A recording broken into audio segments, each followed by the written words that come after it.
What's going on, wonderful people? Today I'm gonna show you how I make baby back ribs, everybody's favorite.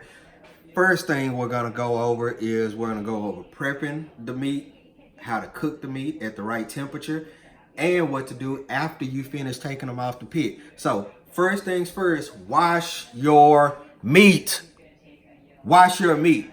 The CDC, the Center for Disease Control, says that you shouldn't wash your meat. But the reason why they tell you not to wash your meat is because of the fact that once you wash your meat, it could spread germs, things like that. So basically, if you are nasty enough to not clean up after yourself while you're cooking, then be nasty and don't wash your meat, because the result of not washing your meat and having the germs is worse than washing your meat and spreading the germs. If you actually clean up after yourself, you have no problem. But that's basically what the Center for Disease Control is saying. If you don't clean up after yourself, then don't wash your meats. But I'm still going to wash your meats. So we're going to go ahead and get started. Wonderful people.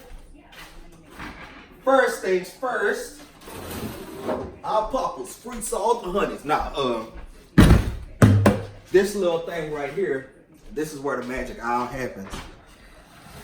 This wonderful, beautiful bucket. I'm gonna go ahead and open it up, let you see what we got in here.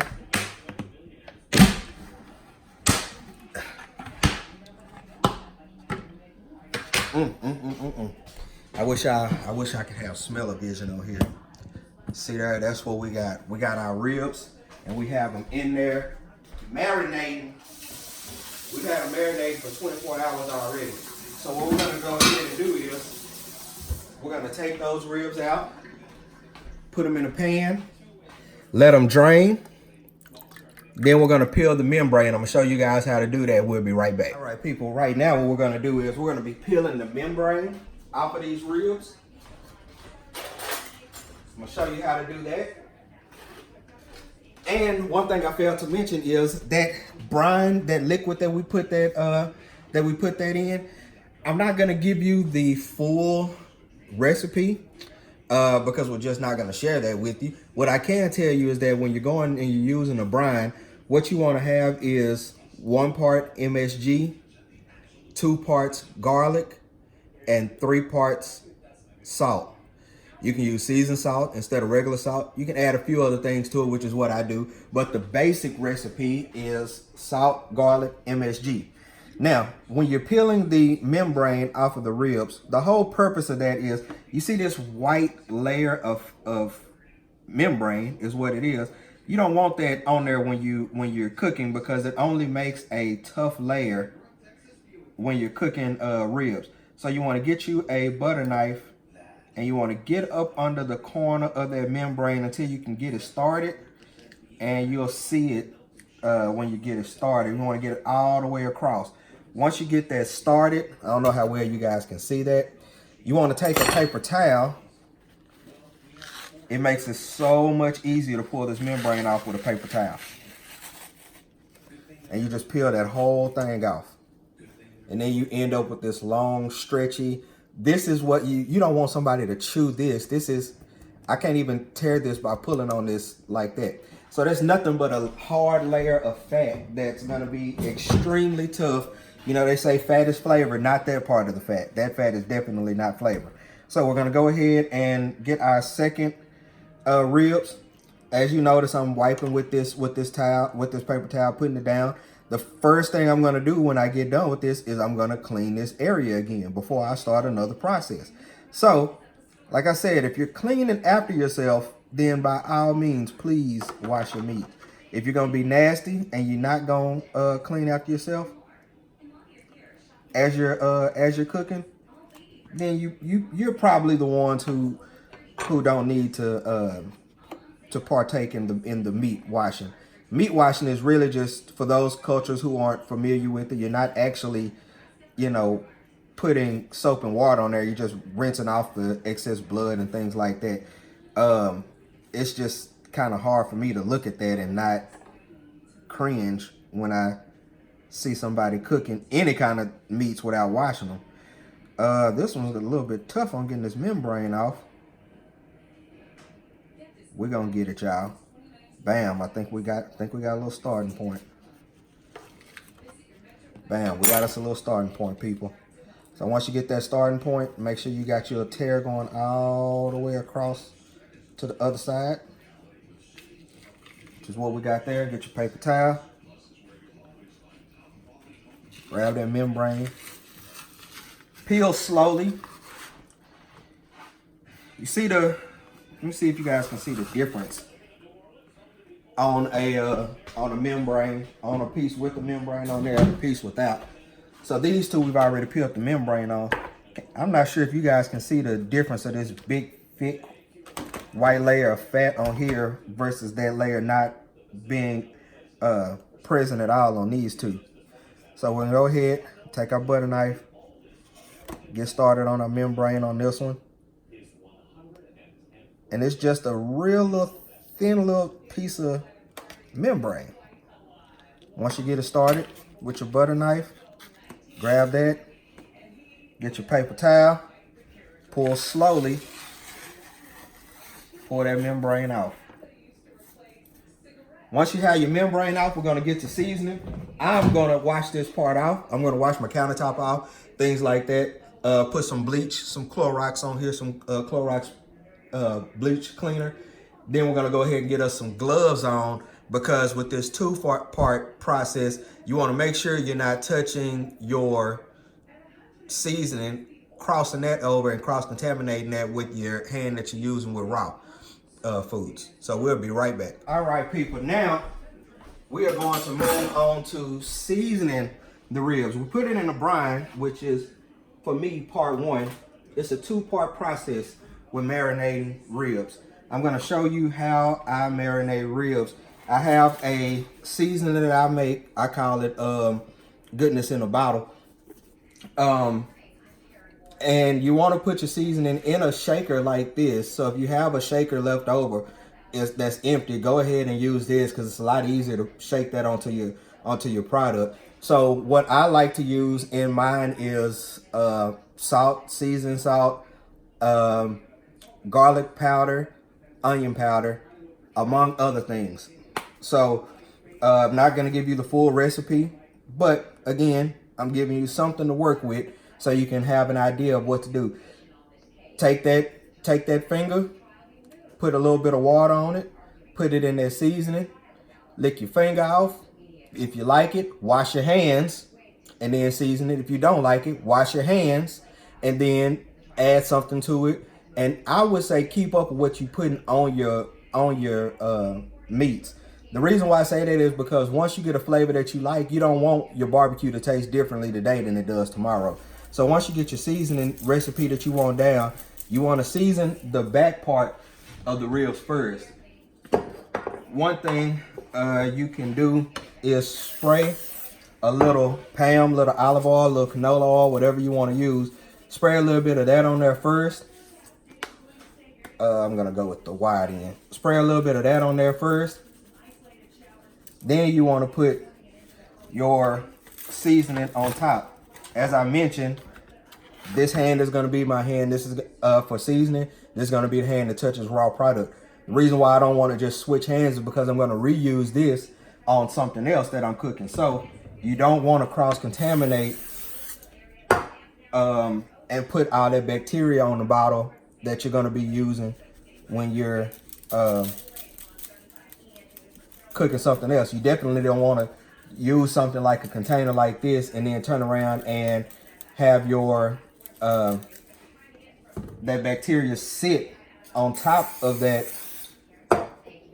on the outside of that container. It's definitely what you don't want to happen. So we're gonna go ahead, put a coat on the back of that. We're gonna one hand them boys.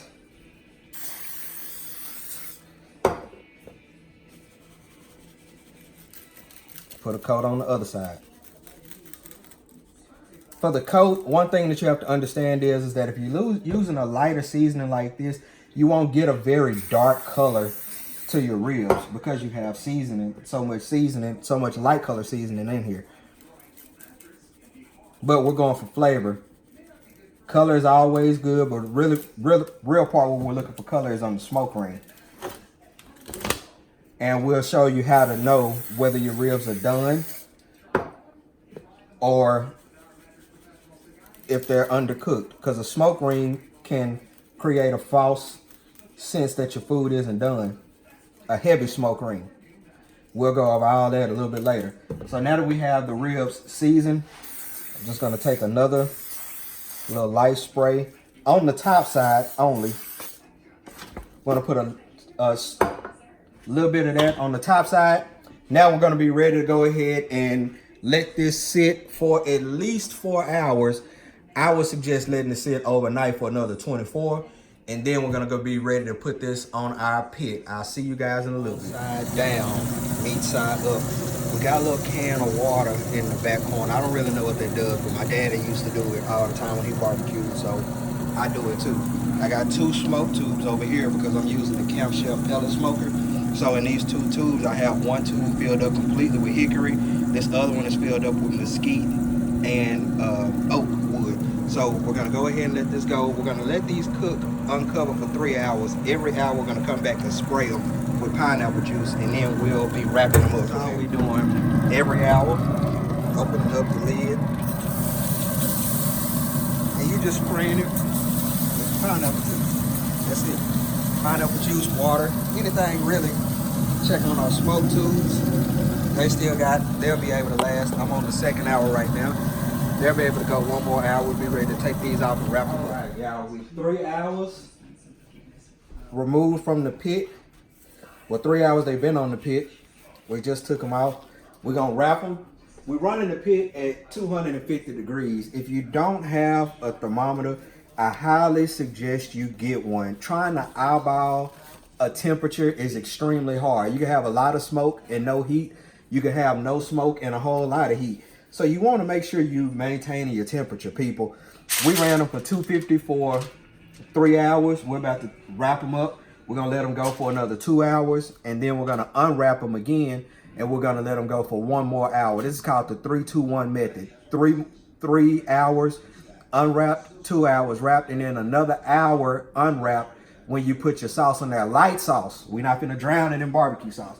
So you can see how the ribs look now or whatever, and you can see that they're starting to, let me flip that over. You can see how they're starting to pull away from the bones are starting to pull away from the meat. That's what you want. So we're just gonna spray this with pineapple juice. And all this is gonna do is keep them moisturized, keep them from drying out. When you wrap these ribs, what you're basically doing is you're giving the meat time to tenderize itself. So just gonna do that. You're gonna wrap it tightly. Take your hand, come down on the side of it like that. I like to wrap mine individually. Some people like to take 2 slabs of ribs and put in there at one time. That's just not how I like to do it.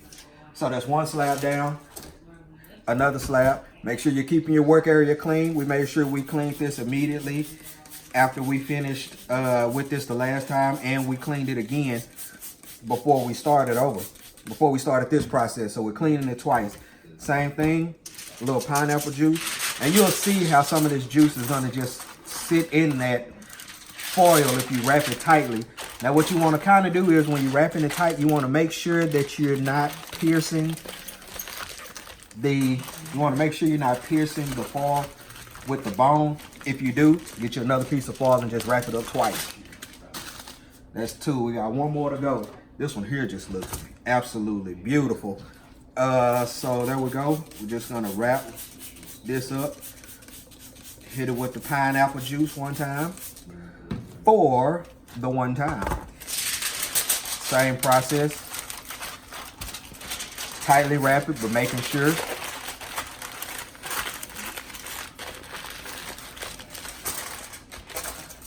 tightly wrapping it, making sure we don't pierce it with one of the bones.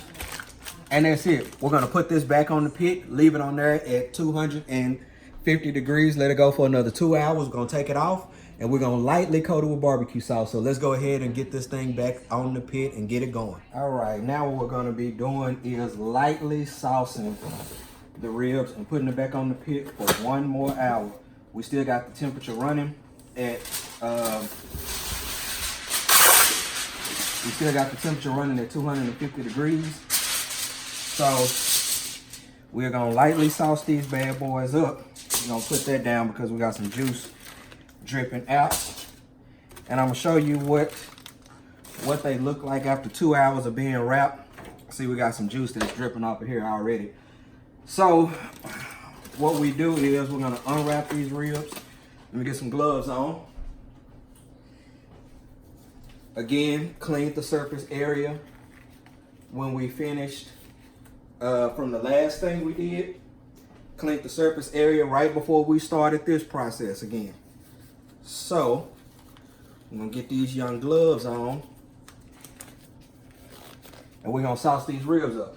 Now when you're saucing your ribs, you wanna have your brush and some barbecue sauce.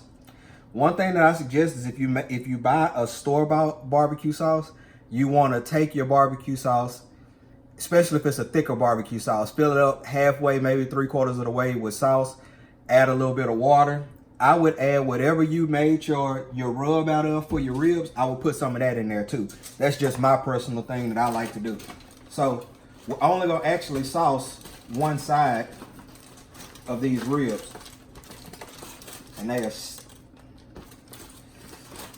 they're falling apart. So the hardest thing to do is to get the ribs from where they are now back on the pit without them falling apart.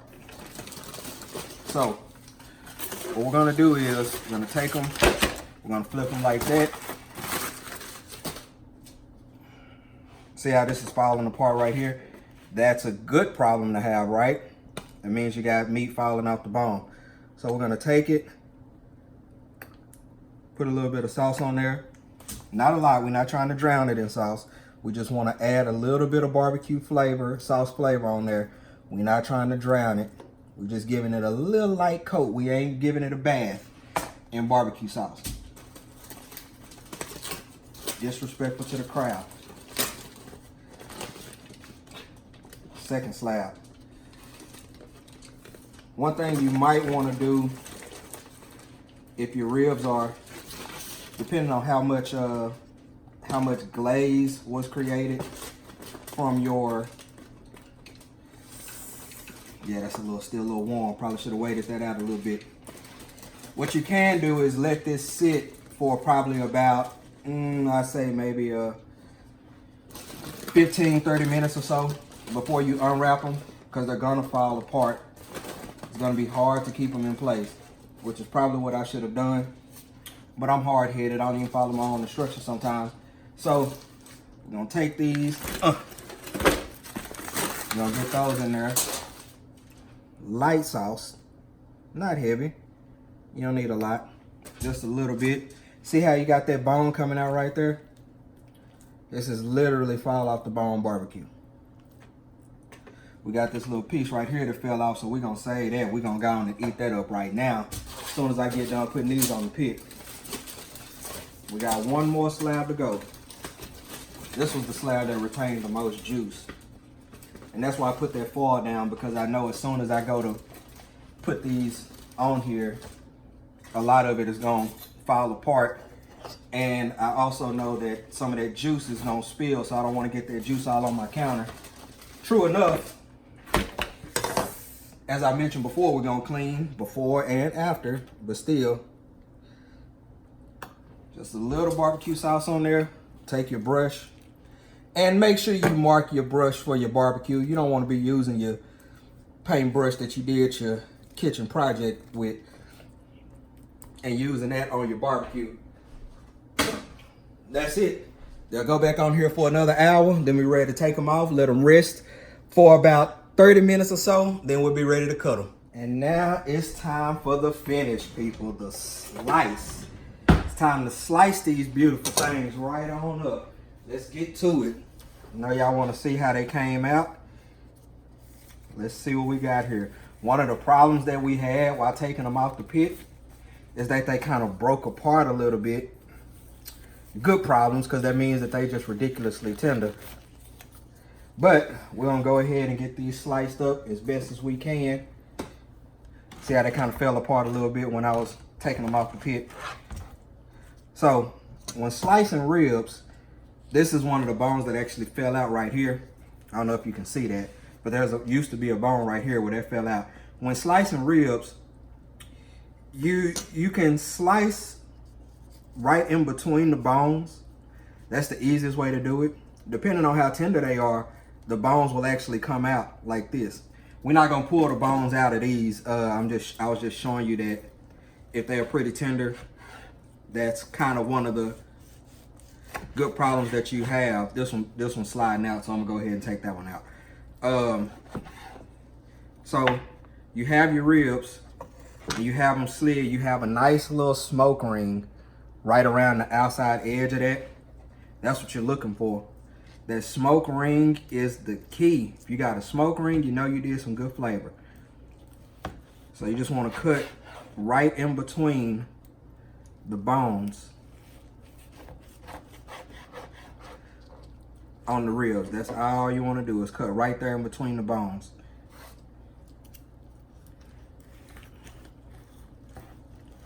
It's hard because this one's falling apart. Sometimes when it's tender like that, the problem that you have is that it starts to fall apart and you have your bones slide out. I like the bones. Of course, I don't eat the bones, anything like that, but it just makes for a little bit better presentation when you got that bone in there. When you get down to the end of these baby backs, you're gonna have these little bones right here where the back connects to the breast, so to speak. So you want to be kind of careful when you're cutting around that. And when you get down to here, getting down to these last pieces, you might want to just turn it straight up and come down on it like that. And another problem we have is we got another one that's falling apart. That's why I'm trying to hold the bones down, so that way they don't fall apart literally. I mean, of course we won't fall off the bone barbecue, but there you go. Ribs right there, nice little smoke ring. And that's it, guys. That's how you cook ribs. That's how I make ribs. If anybody want to fight me, hey, I'm about that life. I'm still from Oak Cliff. Oak Cliff Triple D, we in here, whoop.